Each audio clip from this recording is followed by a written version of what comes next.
Hello everyone, कैसे हैं आप सब लोग।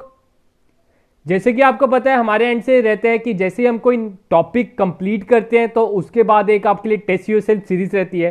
तो आपको पता है रिसेंटली अभी हमने अकाउंटिंग इक्वेशन को खत्म किया है। 2 वीडियोस आपको उस पर प्रोवाइडेड है, पहले आप उसको देख लीजिए, कंसेप्ट क्लियर कर लीजिए, क्योंकि हमारे इधर जो भी पढ़ेगा हमने उनके लिए यही फंडा रखा है, कंसेप्ट पाओ तो मार्क्स लाओ। तो ये मूल मंत्र आपका रहना चाहिए अगर आप सीरियसली इस एग्जाम के लिए प्रिपेयर करना चाहते हो, फाइनेंस अकाउंट असिस्टेंट के लिए प्रिपेयर करना चाहते हो। तो आज की वीडियो में हम बात करेंगे टॉप 15 क्वेश्चन अकाउंटिंग इक्वेशन के। ठीक है, 15 क्वेश्चन हम लेके आए हैं जो अकाउंटिंग इक्वेशन के रिलेटेड आपको एग्जाम में पूछे जा सकते हैं। और जो आपके 15 क्वेश्चन है सभी डिफरेंट टाइप्स के मैं लेके आया हूं, ताकि आपको किसी भी तरह का क्वेश्चन आ जाए तो आप उसे आसानी से अटेम्प्ट कर ले। और वीडियो के एंड में आप अपना स्कोर लिखना ना भूले, कमेंट सेक्शन में अपना स्कोर लिख दीजिए कि आपको कितने आपके सही हुए, कितने आपको हमारे लेक्चर से मदद हुई। इससे क्या होगा, आप सब एक दूसरे का कमेंट पढ़कर अपने आप को खुद एनालाइज कर सकते हो कि आप कहां पे लाइक कर रहे हो, मुझे कितनी और प्रिपरेशन की जरूरत है। और साथ में मैं बता दूं, इसकी जो पीडीएफ है हम आपको टेलीग्राम चैनल, हमारा आईजी क्लासेस के नाम से टेलीग्राम चैनल है, उधर आप हमें ज्वाइन कर लीजिए, लिंक आपको डिस्क्रिप्शन में प्रोवाइडेड है, उधर मैं प्रोवाइड कर दूंगा। और साथ में इस संडे को अभी तक हमने जितना पढ़ा है उसका क्विज कंपटीशन उधर है, अनाउंसमेंट कर दी है मैंने इधर। आगे बढ़ते हैं। तो ये है आपके question MCQ on accounting equation. ठीक है, फर्स्ट क्वेश्चन क्या कह रहा है, withdraw by proprietor for personal use would reduce. ठीक है, फर्स्ट क्वेश्चन है withdraw by proprietor for personal use. मैंने आपको कहा है कहीं भी आपको पर्सनल यूज लिखा हुआ मिले तो क्या लिखना है उसे, वो है हमारी ड्राइंग्स। ठीक है, वो हमारी क्या है, ड्राइंग्स। अब वो बोल रहे हैं जब का आपका कोई प्रोप्राइटर मतलब ओनर अपने पर्सनल यूज के लिए कोई कुछ निकालेगा तो उस टाइम पे हम क्या करेंगे। इन्होंने इधर स्पेसिफाई नहीं किया उसने क्या निकाला, क्या पता कैश भी हो सकता है निकाला उसने, क्या पता कोई स्टॉक निकाला हो, दोनों में से कुछ भी हो सकता है। तो उस कारण आप इधर से कुछ आपको इफेक्ट नहीं करेगा, इधर आपने सिंपल कैश और स्टॉक दोनों ही एसेट है। तो इसमें क्या होगा, आपको पता है ड्राइंग्स को हमने क्या करना है, कैपिटल में से लेस। एक तो हमारा क्या रिड्यूस होगा, कैपिटल लेस होगा। साथ में अगर कैश निकाला होगा तो कैश भी रिड्यूस होगा, अगर स्टॉक निकाला होगा तो स्टॉक रिड्यूस होगा। मतलब आप इसे सिंपल लिख सकते हो, अगर सिंपल वन टर्म देना हो तो इसे एसेट आप बोल सकते हो। तो इसका आंसर क्या रहेगा, it will reduce both asset and capital. Capital को भी रिड्यूस करेगा और एसेट को भी रिड्यूस करेगा। Second question, if the assets of a business are 1 lakh, equity is 20,000। मैंने आपको बताया था फर्स्ट लेक्चर में कि इक्विटी को आप कैपिटल भी बोल सकते हो। The value of liability is equal to, तो इसमें क्या होता है आपको पता है, assets is equal to liability plus capital, यही होता है। एसेट्स आपके कितने हैं, 1 lakh is equal to liability हमें नहीं पता, तो लाइबिलिटी में मैं एल लिख देता हूं। ये बेसिक मैथमेटिक्स है और कुछ नहीं है, इतनी मैथमेटिक्स तो सभी को आनी चाहिए, चाहे आप मैथमेटिक्स से नाता रखते हो कि नहीं रखते हो। तो आगे इक्विटी लिखा है 20,000, तो मैंने कैपिटल में 20,000 लिख दिया। 20,000 इधर प्लस हो रहा है, उधर आके क्या हो जाएगा माइनस। 1 लाख में से 20,000 हमने जब माइनस कर देंगे तो लाइबिलिटी आपकी आ जाएगी 80,000। तो इसका आंसर क्या है, B1। ठीक है, होप की क्लियर होगा। आगे बढ़ते हैं थर्ड क्वेश्चन की ओर। Car purchase for business purpose for cash will effect. आपने गाड़ी खरीदी किसके लिए, बिजनेस पर्पज के लिए। अगर तो पर्सनल पर्पस लिखा होता सिंपल ड्राइंग था, लेकिन इधर क्या लिखा है, business purpose for cash, cash पे विल इफेक्ट।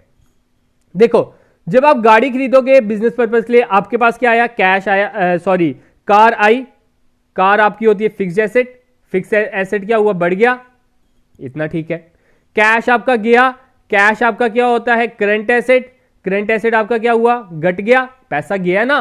तो इधर आप देख सकते हो आपका आंसर क्या आ जाएगा, increase of fixed asset and decrease of current asset. तो इसका आंसर क्या आ जाएगा, दैट इज B1। इसका भी आंसर B1 है। फर्स्ट 3 का तो B ही निकला है, B से कुछ ज्यादा ही प्यार हो गया।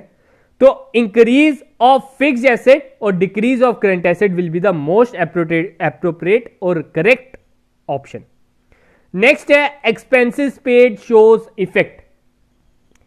जब आप एक्सपेंस पे करोगे, फॉर एग्जाम्पल हम ले लेते हैं आपने रेंट पे किया, मैंने साफ साफ लिखा था लास्ट वीडियो में, इसका स्क्रीनशॉट ले लीजिए तो उसमें मैंने साफ साफ लिखा था कि जब आप एक्सपेंसेस पे करोगे तो आपने क्या करना है, उसे कैपिटल में से डिक्रीज करना है।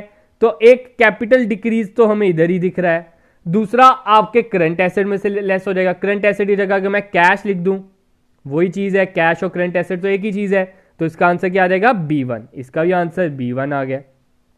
पहले 4 ऑप्शन तो बी ही आए हैं। 5th question, accounting equation signifies. Accounting equation क्या सिग्निफाई करेगा?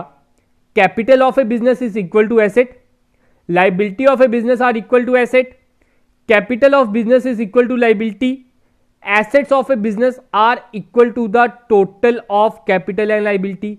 तो आपको पता है अकाउंटिंग इक्वेशन कहता है assets is equal to liability plus capital, तो इसका ऑप्शन इस क्या करेक्ट रहेगा, that is D1। Assets of a business are equal to the total of capital and liability. 6th question, the incorrect accounting equation is. Incorrect accounting equation नीचे दी गई option में से कौन सी है? आपको पता है, सबसे पहले बस आपको यह पता होना चाहिए assets is equal to liability plus capital होता है, ठीक है। Assets is equal to liability plus capital होता है, तो पहली वाली तो ठीक है। Second one, assets is equal to capital plus liability, ये भी ठीक है, बस कैपिटल और लाइबिलिटी की जगह ही बदली है इन्होंने और कुछ नहीं किया, ठीक है। चाहे आप कैपिटल प्लस लाइबिलिटी लिखो या लाइबिलिटी प्लस कैपिटल, दोनों तो एक ही चीज हुई। थर्ड है liabilities is equal to asset minus asset plus capital, sorry capital इधर क्या हो रहा है प्लस, उधर आके तो माइनस होना चाहिए, लेकिन इधर इन्होंने प्लस लिखा है, तो उस कारण आपका सी ऑप्शन गलत है, तो इसे मैं टिक मार देता हूं क्योंकि इनकरेक्ट पूछा है।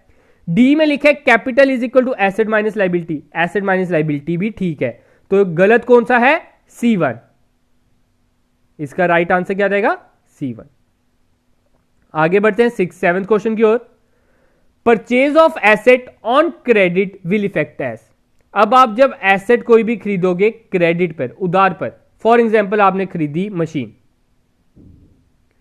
एग्जाम्पल ले लिया करो, अपने आप हो जाएगा, सब कुछ क्लियर हो जाएगा। मशीन हमने क्रेडिट पे खरीदी, ठीक है, हम ले लेते हैं मशीन क्रेडिट पे। मशीन जब हमने क्रेडिट पे खरीदी तो हमारा एसेट क्या हुआ, बढ़ गया। हमारे क्रेडिटर क्या हुए, बढ़ गए।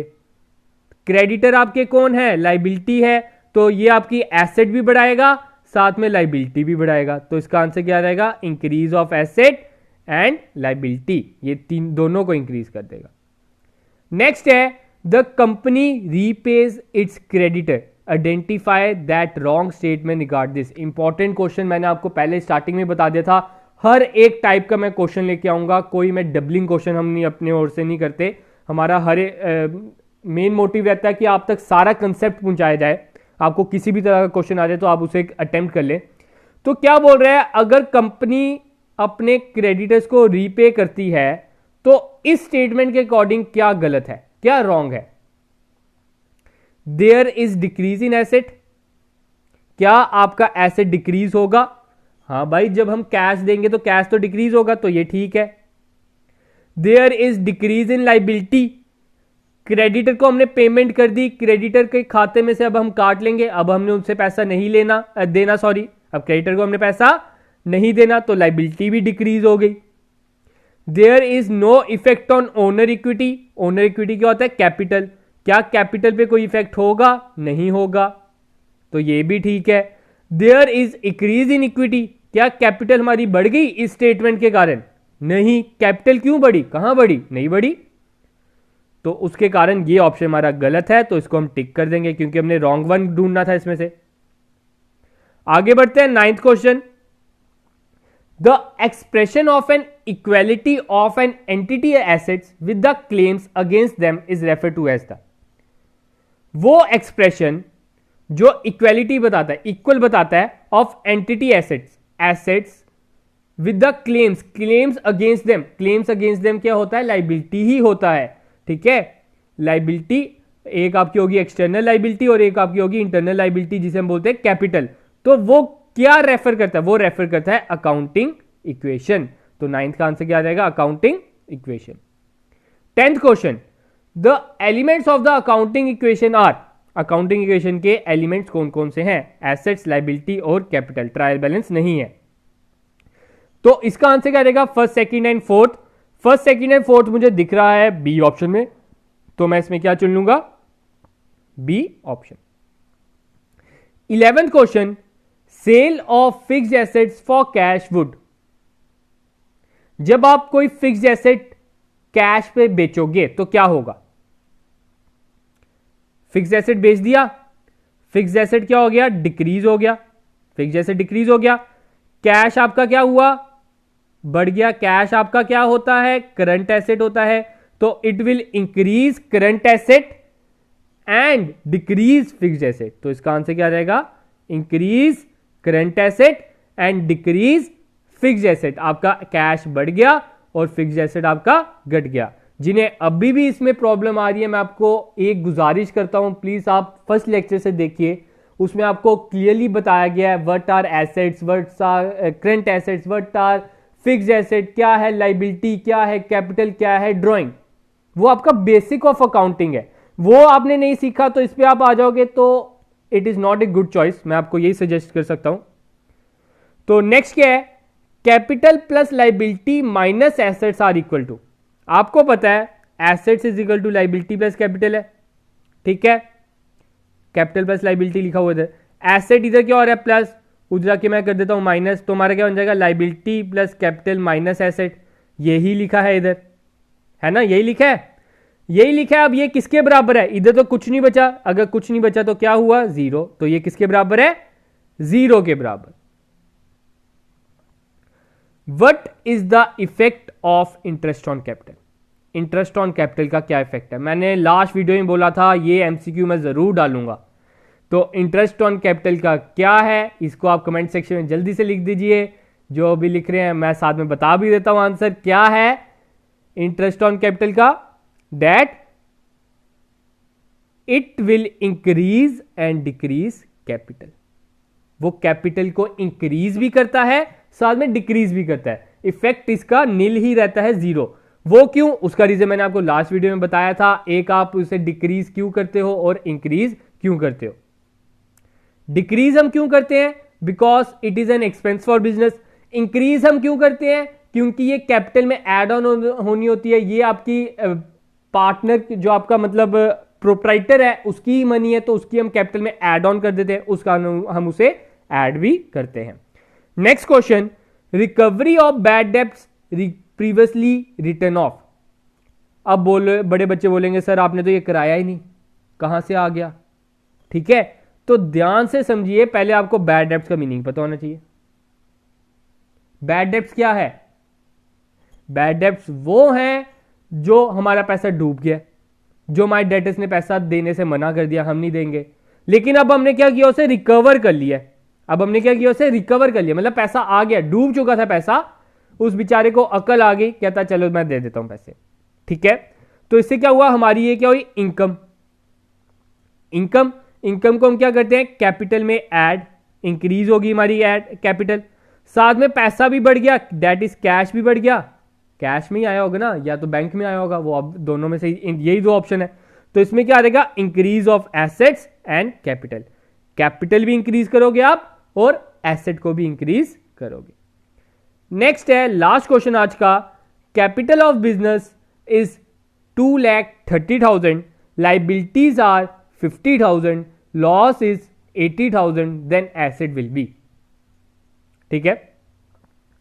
कैपिटल कितनी है, 2,30,000, लॉस कितना है 80,000, 2,30,000 में से मैं 80,000 माइनस कर लेता हूं, लॉस को मैंने क्या बोला था, माइनस कर लेना, इंपॉर्टेंट पॉइंट्स में मैंने लिखवाया था, तो कितना हो गया, 1.5 लाख।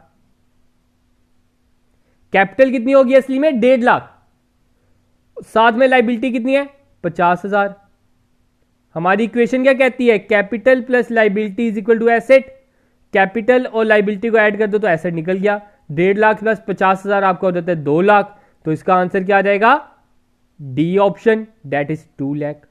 होप की क्लियर होगा, आप सभी को ये 15 क्वेश्चन अच्छे लगे होंगे। अगर अच्छे लगे हैं प्लीज लाइक शेयर करना ना भूले, अपने दोस्तों के साथ सोशल मीडिया पे जरूर शेयर कीजिए, ताकि हमारे एंड से और अच्छी वीडियोस आए और हमें मोटिवेशन मिले आप तक अच्छा कंटेंट पहुंचाने के लिए। तो गाइस आज के लिए हम इतना ही वीडियो रखते हैं। आपको अगर इसकी पीडीएफ लेनी है तो टेलीग्राम को ज्वाइन कर लीजिए, उधर हम आपको प्रोवाइड कर देंगे। साथ में आप हमारे एंड से जो भी क्विज कंपटीशन हम ऑर्गेनाइज कराते हैं उधर आपका हम कंडक्ट करते हैं। संडे को मैं ट्राई करूंगा कि जितना भी अभी तक हमने पढ़ा है उसका क्विज बना लेके आया जाए, ताकि आपका कहीं भी इंटरेस्ट छूटे ना। तो आज के लिए इतना ही रखते हैं guys. Thank you, have a good day and enjoy your day guys.